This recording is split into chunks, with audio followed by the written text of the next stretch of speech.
The upcoming Israeli elections could turn on this question. Are they like everyone else? Or do they have their own unique position? Are they, in short, a solid voting bloc? The they are the 750,000 Russian voters, potential voters who are immigrants from the Soviet Union, known to veteran Israelis as the Russians. What the Russians will vote is not a simple question, but it could indeed determine the outcome of the March 28th elections, among the most critical elections in Israel's history.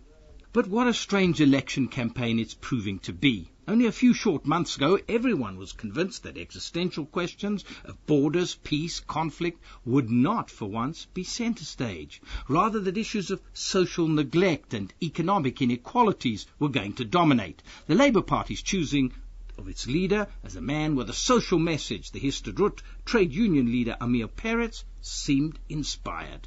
But then, remember what Henry Kissinger once famously said about Israeli politics and Israeli policies.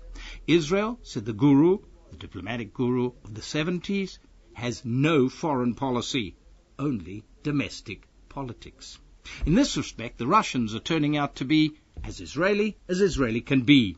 One would have perhaps imagined that Labour, with its stress on social policies, would be able to attract the immigrants by dint of their situation, people very much in need of state protection.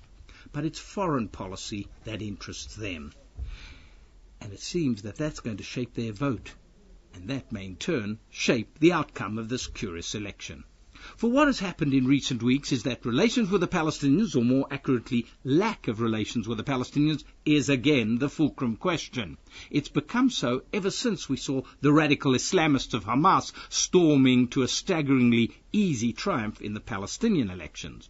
The Russian-Israeli voter shies away from anything that smacks of state control. But there's something else which is key in their makeup. They want their leaders strong, and they want a strong policy in face of outside challenges and threats. Ariel Sharon was their man, very much their man. Had Sharon not been stricken down a few weeks ago with his debilitating medical condition, there seems little doubt that the great mass of the Russian immigrants would have again been with him. Still, they seemed content, according to the polls, to stay with Sharon's successor, Ehud Olmert, trusting him also to take a strong stand vis-à-vis the Palestinians. As the world now wonders what to do about Hamas, what to do with Hamas and with Palestinian Authority President Mahmoud Abbas, Abu Mazen is very much the challenge of Israeli foreign policy. And there are some notable differences in the positions of the main parties about what Israel should be doing regarding Hamas. And how these parties posit themselves might, in turn, have a great deal to do with how the tough-minded Russian voters go to the polls in a few weeks from now. In the last couple of weeks, suddenly, the opinion polls are showing a new trend. Many Russian voters have shifted from Olmert's centrist Kadima party to the hardline far right, and some back to Benjamin Netanyahu's Likud. Bibi Netanyahu was certainly quick to latch on to the Hamas issue. The Likud slogan for the campaign is "Strong against Hamas," saying that Hamas must be brought down and that there's no difference between a Hamas-led Palestinian Authority and President Abu Mazen seems to suit the Russians. Across the spectrum lies Labour, in contrast calling for Israel to back Abu Mazen, to help him in his appeal to moderate and tame Hamas, much indeed in line with the Americans and what they are asking of Israel, to strengthen Abu Mazen and not to sideline him.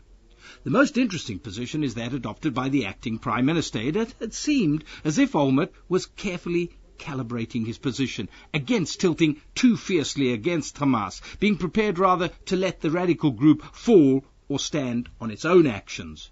But would Olmert be ready to help Abu Mazen, as Washington wants? Help the man whom Ariel Sharon once described as a plucked chicken who can't fly?